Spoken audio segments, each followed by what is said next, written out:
Balayya dialogue ఒకటి ఉంటుంటుంది, ట్రెండ్ని follow అవడం కాదు ట్రెండ్ సృష్టించడం మాకు అలవాటని. వాళ్ళ అల్లుడికి కూడా అదే అలవాటైంది. వాస్తవంగా పాదయాత్ర అనేది అంతకుముందు ఎప్పుడో చేసేసింది, అది ఫాలో అయ్యారు కాదు.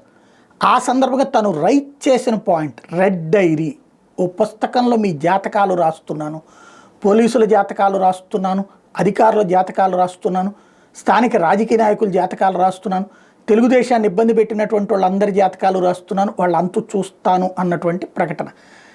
దాంతోనే కసెక్కినటువంటి కార్యకర్త కసిగా చేసినటువంటి పోరాట ఫలితంగా జరిగినటువంటి ఎన్నికల గెలుపోవటంలే ఇప్పుడు స్పష్టంగా కనిపించినటువంటి అంశం. జయాపజయాలు అన్నటువంటిది కీలకమైనటువంటి అంశం. ఇప్పుడు 11 సీట్లకి పరిమితం చేసిన తర్వాతన లోకేష్ రెడ్ డైరీ ఓపెన్ చేయడం, అనేక మంది అరెస్టులు, దాని మీద పదే చర్చ నడుస్తుంది.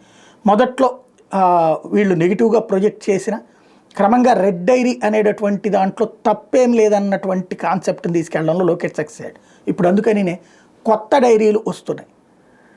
మేము గుడ్ డైరీ అని చివరికి లోకేష్ని ఫాలో అవ్వడం జగన్వంత్ అయితే, పింక్ డైరీ అని ఒక కొత్త కాన్సెప్ట్ని ఇప్పుడు తెలంగాణలో బీఆర్ఎస్ నేత కవిత ప్రకటించింది. మేము పింక్ డైరీ రాసుకుంటామని. ఇక్కడ లోకేష్ రెడ్ డైరీ అంటే లోకేష్ వాళ్ళ గుర్తు, వాళ్ళ కలరు పసుపచ్చది. మేము ఎల్లో బుక్ రాస్తామని, ఎల్లో డైరీ రాస్తామని ఆయన రెడ్ డైరీ రాశాడు. ఇక్కడ వీళ్ళు వాళ్ళ పార్టీ కలర్ అయినటువంటి పింక్ కలర్ డైరీలో రాసుకుంటామని ప్రకటించారు.